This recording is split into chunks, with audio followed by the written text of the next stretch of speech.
ಶ್ರೀ ಗಣಪತಿ ಶಾರದಾ ಗುರುಭ್ಯೋ ನಮಃ. ಶ್ರೋತೃಗಳಿಗೆ ಶ್ರೀ ವಸಿಷ್ಠ ಮಹರ್ಷಿ ವಿರಚಿತ ಹಾಗೂ ಶ್ರೀ ವಾಲ್ಮೀಕಿ ಮಹರ್ಷಿ ಪ್ರೋಕ್ತ ದೇವುಡು ಅವರಿಂದ ಕನ್ನಡಿಸಲ್ಪಟ್ಟಿರುವ ಯೋಗ ವಾಸಿಷ್ಠದ ವೈರಾಗ್ಯ ಪ್ರಕರಣದಲ್ಲಿ ಜರಂ ಜುಗುಪ್ಸ ಎಂಬ 22ನೆಯ ಸರ್ಗಕ್ಕೆ ಸ್ವಾಗತ. ಹಿಂದಿನ ಸರ್ಗಗಳಲ್ಲಿ ಶ್ರೀರಾಮನು ವಸಿಷ್ಠ ವಿಶ್ವಾಮಿತ್ರಾದಿಗಳ ಎದುರಿನಲ್ಲಿ ತನ್ನಲ್ಲಿ ಉಂಟಾಗಿರುವ ಖಿನ್ನತೆಗೆ ವಿವಿಧ ಕಾರಣಗಳನ್ನು ಹೇಳುತ್ತಾ, ತದನಂತರದಲ್ಲಿ ಬಾಲ್ಯಕಾಲದ ಸಮಸ್ಯೆಗಳು ಹಾಗೂ ಯೌವನ ಕಾಲದ ಸಮಸ್ಯೆಗಳನ್ನು ವಿವಿಧವಾಗಿ ವರ್ಣಿಸಿ, ನಂತರದಲ್ಲಿ ಸ್ತ್ರೀ ಜುಗುಪ್ಸೆ, ಸ್ತ್ರೀಯರ ವಿಷಯದಲ್ಲಿ ಕುರಿತು ಮನೋಹರವಾದ ಕಾಮಿನಿಯರು ಎಂದೇ ಬಣ್ಣಿಸಲ್ಪಡುವ ಸ್ತ್ರೀಯರು ಕೇವಲ ರಕ್ತ, ಮಾಂಸ, ಮೂಳೆ, ಮಲಮೂತ್ರಗಳಿಂದ ತುಂಬಿದ ದೇಹವುಳ್ಳವರು. ಹಾಗೆಂದ ಮಾತ್ರಕ್ಕೆ ಪುರುಷರ ದೇಹವೇನು ವಿಶೇಷವಾಗಿದೆ ಎಂದಲ್ಲ. ಸ್ವತಃ ಶ್ರೀರಾಮನು ಇಲ್ಲಿ ಗಂಡಸಾಗಿರುವುದರಿಂದ, ಪುರುಷನೆಂದು ಭಾವಿಸಿಕೊಂಡಿರುವುದರಿಂದ ಈ ರೀತಿಯಾಗಿ ಸ್ತ್ರೀಯರ ಕುರಿತಾಗಿ ಆತನಲ್ಲಿರುವ ಆಕರ್ಷಣೆಗೆ ವರ್ಣಿಸುತ್ತಿರುವನು. ಅದೇ ರೀತಿಯಾಗಿ ಸ್ತ್ರೀಯರಲ್ಲೂ ಕೂಡ ಪುರುಷ ದೇಹದ ಕುರಿತು ವ್ಯಾಮೋಹ ಉಂಟಾದಾಗ ಅದೇ ಪುರುಷ ದೇಹವು ರಕ್ತ, ಮಾಂಸ, ಮೂಳೆ, ಮಲಮೂತ್ರಗಳಿಂದಲೇ ತುಂಬಿರುವಂತಹದು. ದೇಹದ ವಕ್ರತೆಗಳನ್ನೇ ಇಲ್ಲಿ ಸ್ತ್ರೀ ದೇಹದ ಕುರಿತಾಗಿ ಶ್ರೀರಾಮನು ವರ್ಣಿಸುತ್ತಿರುವುದು. ದೇಹದ ವಕ್ರತೆಗಳನ್ನೇ ಸೌಂದರ್ಯವೆಂದು ಬಣ್ಣಿಸಿದಾಗ ಮನಸ್ಸು ಮೋಹಗೊಳ್ಳುತ್ತದೆ. ಸೌಂದರ್ಯವನ್ನು ಆಸ್ವಾದಿಸುವುದಕ್ಕೆ ಹೀಗೆ ಮೋಹಗೊಂಡ ಮನಸ್ಸೇ ಕಾರಣ. ಈ ರೀತಿಯ ವ್ಯರ್ಥ ಮೋಹಸಾಗರದಲ್ಲಿ ಬೀಳಲು ತಾನು ಇಚ್ಛಿಸುವುದಿಲ್ಲ ಎಂದು ಶ್ರೀರಾಮನು ಹೇಳುತ್ತಿರುವನು. ಮುಂದುವರೆದು ಮುಪ್ಪಿನ ಕಾಲದ ಕುರಿತಾಗಿ ಹೇಳುತ್ತಾನೆ. ಇನ್ನೂ ಕೊಂಚ ಬೇಕು ಎನ್ನುವುದರೊಳಗಾಗಿ ಬಲವಂತವಾಗಿ ಬಂದು ಯೌವನವು ಬಾಲ್ಯವನ್ನು ಕುಡಿದು ಬಿಡುವುದು.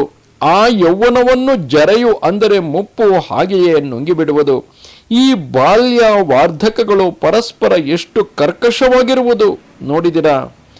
ಹಿಮವೆಂಬ ಸಿಡಿಲು ಕಮಲವನ್ನು ನಾಶಪಡಿಸುವಂತೆಯೂ, ಶರತ್ಕಾಲದ ಮೋಡವನ್ನು ಗಾಳಿಗಳು ಹಾರಿಸುವಂತೆಯೂ, ನದಿಯು ತೀರದಲ್ಲಿರುವ ಮರವನ್ನು ಉರುಳಿಸುವಂತೆಯೂ ಜರೆಯು ಅಂದರೆ ಮುಪ್ಪು ದೇಹವನ್ನು ಹಾಳು ಮಾಡುವುದು.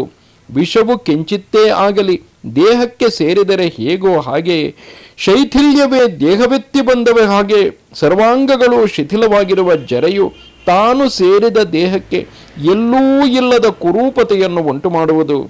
ಸಡಿಲವಾಗಿ ಸರ್ವಾಂಗಗಳು ಜೋಲಾಡುತ್ತಿರಲು ಜರೆಯಿಂದ ಜೀರ್ಣವಾಗಿರುವ ದೇಹವುಳ್ಳ ಪುರುಷನನ್ನು ಕಾಮಿನಿಯರು ಮುದಿ ಕತ್ತೆಗೆ ಸಮನೆಂದು ಕಾಣುವರು. ಬಹು ಸುಲಭದಿಂದ ದೈನ್ಯವನ್ನು ಉಂಟು ಮಾಡುವ ಜರೆಯು ಜನರನ್ನು ಹಿಡಿಯಲು ಸವತಿಯಿಂದ ಏಟು ತಿಂದವಳಂತೆ ಪ್ರಜ್ಞೆಯೂ ಓಡಿ ಹೋಗುವಳು.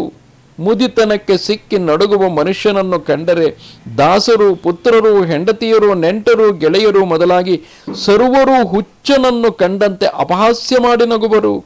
ಮುದಿತನದಿಂದ ನೋಡುವುದಕ್ಕೆ ಆಗದಿರುವಷ್ಟು ರೂಪಗೆಟ್ಟು ದೀನನು, ಗುಣಪರಾಕ್ರಮಗಳಿಂದ ಹೀನನೂ ಆಗಿರುವವನನ್ನು ಹದ್ದು ಎತ್ತರವಾದ ಮರವನ್ನೇ ನೋಡಿ ಕುಳಿತುಕೊಳ್ಳುವಂತೆ ಅತಿಯಾದ ಆಸೆಯು ಆಶ್ರಯಿಸುವುದು.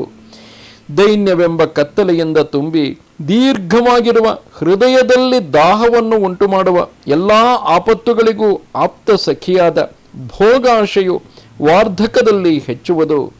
ಇನ್ನು ಮುಂದೆ ಪರಲೋಕದಲ್ಲಿ ನಾನೇನು ಮಾಡಬೇಕಾಗಿರುವುದೋ ಏನೋ ಎಂಬ ಭಯವು, ಏನೊಂದು ಶಮನೋಪಾಯವೂ ಇಲ್ಲದಿರುವುದರಿಂದ ಈ ವಾರ್ಧಕದಲ್ಲಿ ಆ ಭಯವು ತಾನೇ ತಾನಾಗಿ ಬೆಳೆಯುವುದು. ಹೀಗೆ ಮುಪ್ಪು ಅಡಲಿರಲು ಮನುಷ್ಯನು ನಿಸ್ಸಹಾಯನಾಗಿ ನಾನೆಷ್ಟರವನು, ಏನು ಮಾಡಬಲ್ಲೆನು, ಹೇಗೆ ತಾನೇ ಮಾಡಬಲ್ಲೆನು, ಸುಮ್ಮನೆ ಕುಳಿತಿರುವೆನಲ್ಲ ಎಂದು ಗೊಣಗಿಕೊಳ್ಳುವನು. ರುಚಿಯಾದ ಭೋಜನಗಳು ಇನ್ನೇನು ಸಿಕ್ಕೀತು, ಏನೇನು ಸಿಕ್ಕೀತು, ಹೇಗೆ ಸಿಕ್ಕೀತು, ಯಾವಾಗ ಸಿಕ್ಕೀತು ಎಂಬ ಯೋಚನೆಯು ಹಗಲಿರುಳು ತಾನೇ ತಾನಾಗಿ ವಾರ್ಧಕದಲ್ಲಿ ಮನಸ್ಸನ್ನು ಸುಡುವುದು. ಮುದಿತನವು ಬರಲು ಅತಿಯಾದ ಆಸೆಯು ತಾನೇ ತಾನಾಗಿ ಬರುವುದು. ಭೋಗಗಳು ದೊರೆತರೂ ಅನುಭವಿಸಲು ಶಕ್ತಿಯಿಲ್ಲದಿರುವುದರಿಂದ ಮನಸ್ಸಿನಲ್ಲಿ ಸಂಕಟವು ನಿಜವಾಗಿಯೂ ದಹಿಸುವುದು. ಎಲೆ ಮುನಿಯೇ, ರೋಗಗಳೆಂಬ ಹಾವುಗಳು ಹಿಡಿದ ದೇಹವೆಂಬ ವೃಕ್ಷದ ಕೊನೆಯಲ್ಲಿ ಕುಳಿತಿರುವ, ದೇಹಕ್ಕೆ ಇಲ್ಲದ ಸಲ್ಲದ ಕ್ಲೇಶಗಳನ್ನು ಉಂಟು ಮಾಡಿ ದ್ರೋಹ ಮಾಡುತ್ತಿರುವ ಜರೆಯೆಂಬ ಮುದಿ ಹೆಣ್ಣು ಬಕವು ಕೂಗುತ್ತಾ ಇರಲು, ಇತರರ ಕಣ್ಣು ಕಾಣಿಸದಷ್ಟು ಘನವಾದ ಕತ್ತಲು ಬಂದೀತೆ ಎಂದು ಕಾದಿದ್ದ ಮರಣವೆಂಬ ಗೂಬೆಯು ಎಲ್ಲಿಂದಲೋ ಬಂದು ಕಾಣಿಸಿಕೊಳ್ಳುವುದು. ಸಾಯಂ ಸಂಧ್ಯೆಯೂ ಆಗುತ್ತಲೂ ಕತ್ತಲು ಅದರ ಹಿಂದೆಯೇ ಬರುವಂತೆ ದೇಹದಲ್ಲಿ ಜರೆಯನ್ನು ಕಂಡೊಡನೆಯೇ ಮೃತಿಯು ಹಿಂದೆಯೇ ಓಡಿ ಬರುವುದು. ದೇಹದ್ರುಮದಲ್ಲಿ ಜರಾಕುಸುಮವು ಅರಳಿದುದನ್ನು ಕಂಡ ಕೂಡಲೇ ಮರಣ ಮರ್ಕಟವು ದೂರದಿಂದ ವೇಗವಾಗಿ ಓಡಿಬಂದು ಆ ಮರದ ಮೇಲೆ ಬೀಳುವುದು. ನಗರವು ಎಷ್ಟೇ ಶೂನ್ಯವಾಗಿದ್ದರೂ ಕೊಂಚವಾದರೂ ಕಳೆಯಿರುವುದು.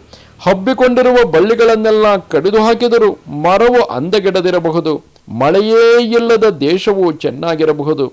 ಆದರೆ ಜರೆಯಿಂದ ಜರ್ಜರಿತವಾದ ದೇಹವು ಮಾತ್ರ ಚೆನ್ನಾಗಿರುವುದಿಲ್ಲ.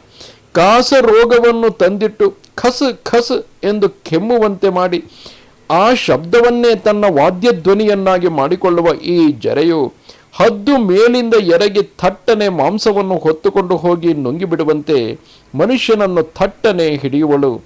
ಎಳೆಯ ಹುಡುಗಿಯರು ತಾವರೆಯನ್ನು ತೆಗೆದುಕೊಂಡು ಅದರ ದಳಗಳನ್ನೆಲ್ಲ ಕಿತ್ತು ಹಾಕುವ ಹಾಗೆ ಜರೆಯು ನೋಡುತ್ತಿದ್ದ ಹಾಗೆಯೇ ಬಹಳ ಆಸೆಯುಳ್ಳವಳಂತೆ ಶಿರಸ್ಸನ್ನು ಹಿಡಿದುಕೊಂಡು ದೇಹವನ್ನು ಹಾಳು ಮಾಡುವಳು.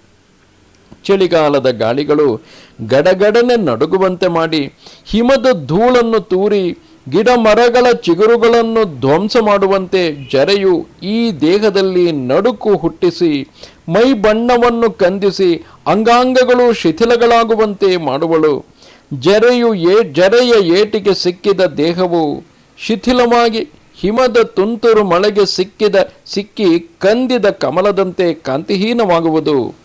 ಜರೆ ಮುಪ್ಪು ಎಂಬ ಚಂದ್ರಿಕೆಯು ತಲೆ ಎಂಬ ಪರ್ವತ ಶಿಖರದಲ್ಲಿ ಹುಟ್ಟಿ ಬರುತ್ತಿದ್ದ ಹಾಗೆಯೇ ಪ್ರಯತ್ನಪೂರ್ವಕವಾಗಿ ವಾತರೋಗ ಖಾಸರೋಗ ಎಂಬ ಕುಮುದಗಳನ್ನು ಅರಳಿಸುವಳು. ಚೆನ್ನಾಗಿ ಪಕ್ವವಾಗಿ ಜರೆಯೆಂಬ ಉಪ್ಪನ್ನು ಚಿಮುಕಿಸುತ್ತಿರುವ ಮನುಷ್ಯರ ತಲೆ ಎಂಬ ಕುಂಬಳದ ಹಣ್ಣನ್ನು ಅದರ ಸ್ವಾಮಿಯಾದ ಕಾಲನ್ನು ಕಬಳಿಸುವನು. ಜರೆಯೆಂಬ ಗಂಗಾ ಪ್ರವಾಹವು ತೀರದಲ್ಲಿರುವ ಶರೀರವೆಂಬ ವೃಕ್ಷದ ಆಯಸ್ಸೆಂಬ ಮೂಲವನ್ನು ಬಲು ಬೇಗ ಆ ಜರೆಯೆಂಬ ಗಂಗಾ ಪ್ರವಾಹವು ಕತ್ತರಿಸುತ್ತಿರುವುದು. ಜರೆಯೆಂಬ ಹೆಣ್ಣು ಬೆಕ್ಕು ಯೌವನವೆಂಬ ಇಲಿಯನ್ನು ಸಾಹಸದಿಂದ ಹಿಡಿದು ತಿಂದು ಶರೀರವೆಂಬ ಮಾಂಸಪಿಂಡವನ್ನು ಕಬಳಿಸಬೇಕೆಂದು ಬಲು ಸಂತೋಷದಿಂದ ಬರುವುದು. ದೇಹವೆಂಬ ಅರಣ್ಯದಲ್ಲಿ ಸೇರಿಕೊಂಡಿರುವ ಜರೆಯೆಂಬ ಹೆಣ್ಣು ನರಿಯು ಬೇಕಾದ ಹಾಗೆ ಆಕ್ರೋಶ ಮಾಡುವುದು. ಅಂತಹ ಅಮಂಗಲಕಾರಿಯಾದುದು ಇನ್ನು ಜಗತ್ತಿನಲ್ಲಿಯೇ ಇಲ್ಲ. ಯಾವನಿಗೆ ಜರೆಯೆಂಬ ಜ್ವಾಲೆಯು ಕಾಸ ಶ್ವಾಸಗಳೆಂಬ ಸೀತ್ಕಾರಗಳೊಡನೆಯೂ ದುಃಖವೆಂಬ ಹೊಗೆ ಕಟ್ಟಿಕೊಂಡು ತಮಸ್ಸನ್ನು ಬೆಳೆಸುತ್ತಲೂ ಉರಿಯುವುದೋ ಅವನು ದಗ್ಧನಾದಂತೆಯೇ ಸರಿ. ಜರೆಯು ಹಿಡಿದಿರುವ ದೇಹವೆಂಬ ಸೆಳೆಬಳ್ಳಿಯು ಬೆಳ್ಳೆಗೆ ಬಿಳಿಚಿಕೊಂಡಿರುವ ಅಂಗಗಳೆಂಬ ಪಲ್ಲವಗಳುಳ್ಳದ್ದಾಗಿ ಹೂವಿನ ಭಾರಕ್ಕೆ ಬಗ್ಗಿದಂತೆ ಬಗ್ಗಿ ವಕ್ರವಾಗುವುದು. ಜರೆಯೆಂಬ ಕರ್ಪೂರದಿಂದ ಬೆಳ್ಳಗಾಗಿರುವ ದೇಹವೆಂಬ ಕರ್ಪೂರದ ಮರವನ್ನು ಎಲೆ ಮುನಿಯೇ ಮೃತ್ಯುವೆಂಬ ಮಾತಂಗವು ಒಂದೇ ಕ್ಷಣದಲ್ಲಿ ಕಿತ್ತೆಸೆಯುವುದು. ಮರಣವೆಂಬ ರಾಜನಿಗೆ ಎಲೆ ಮುನಿಯೇ ಜರೆಯೆಂಬ ಧವಳ ಚಾಮರಗಳು ಆತನು ಮುಂದಕ್ಕೆ ಹೊರಟನೆಂದರೆ ಆದಿವ್ಯಾಧಿಗಳೆಂಬ ಆತನ ಸೇನೆಯು ಹೊರಡುವುದು. ಬೆಟ್ಟಗುಡ್ಡಗಳಲ್ಲಿ ಸೇರಿಕೊಂಡರೂ ಶತ್ರುಗಳಿಗೆ ಸೋಲದವರೂ ಕೂಡ ಈ ಜರೆಯೆಂಬ ಮುದಿ ರಕ್ಕಸಿಯ ಕೈಯಲ್ಲಿ ಸೋತು ಹೋಗುವರು. ಜರೆಯೆಂಬ ಹಿಮದ ನೀರಿನ ಕಣ್ಣುಗಳು ಇಟ್ಟಡಸಿರುವ ದೇಹವೆಂಬ ಮನೆಯಲ್ಲಿ ಇಂದ್ರಿಯಗಳೆಂಬ ಶಿಶುಗಳು ಕೊಂಚವೂ ಅಲ್ಲಾಡುವುದಕ್ಕೂ ಅವಕಾಶವಿಲ್ಲ.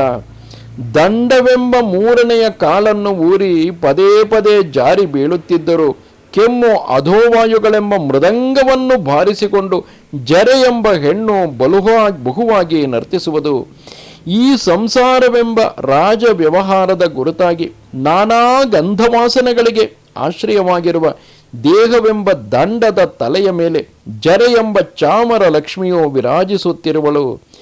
ಜರೆಯೆಂಬ ಚಂದ್ರೋದಯದಿಂದ ಬೆಳ್ಳಗೆ ಬೆಳಗುತ್ತಿರುವ ಶರೀರವೆಂಬ ನಗರದಲ್ಲಿ ಎಲೆ ಮುನಿಯೇ ಮರಣವೆಂಬ ಕೈರವವು ಒಂದೇ ಕ್ಷಣದಲ್ಲಿ ಅರಳುವುದು. ಜರೆಯೆಂಬ ಸುಣ್ಣವನ್ನು ಬಳಿದಿರುವುದರಿಂದ ಬೆಳ್ಳಗಿರುವ ಶರೀರದೊಳಗಿರುವ ಅಂತಃಪುರದಲ್ಲಿ ಅಶಕ್ತಿ ಚಿಂತೆ ಆಪತ್ತುಗಳೆಂಬ ಅಂಗನೆಯರು ಸುಖವಾಗಿರುವರು. ಜರಾಯುಜಾದಿ ಜಂತುಗಳನ್ನೆಲ್ಲ ಜಯಿಸಿಕೊಂಡು ಜರೆಯು ಬರುತ್ತಿರಲು ಅದರ ಹಿಂದೆಯೇ ಮೃತ್ಯುವು ಬರುತ್ತಿರುವುದು. ಹೀಗಿರಲು ಎಲೆ ಮುನಿಯೇ ಮಂದಮತಿಯಾದ ನನಗೆ ಎಂತೂ ಸಮಾಧಾನವಾಗುವುದು? ಜರೆಗೆ ಸಿಕ್ಕಿ ವ್ಯರ್ಥವಾಗಿರುವ ಈ ದುಃಖ ಜೀವನದಿಂದ ಬದುಕಿದ್ದರೂ ಫಲವೇನು? ಯಾರಿಗೂ ಸಗ್ಗದ ಈ ಜರೆಯು ಜನರೆಲ್ಲರ ಎಲ್ಲ ಅಭಿಲಾಷೆಗಳನ್ನು ವ್ಯರ್ಥ ಮಾಡುವುದು. ಇಂತಿದು ಆರ್ಷವೂ ವಾಲ್ಮೀಕಿ ಪ್ರೋಕ್ತವೂ ಆದ ಶ್ರೀಮದ್ ವಾಸಿಷ್ಠ ರಾಮಾಯಣದ ಜರಜುಗುಪ್ಸ ಎಂಬ 22ನೆಯ ಸರ್ಗ. ನಮಸ್ತೆ ಶಾರದೆ ದೇವಿ ಕಾಶ್ಮೀರ ಪುರವಾಸಿನಿ ತ್ವಾಮಹಂ ಪ್ರಾರ್ಥಯೇ ನಿತ್ಯಂ ವಿದ್ಯಾದಾನಂಚ ದೇಹಿಮೆ. ನಮಸ್ಕಾರ.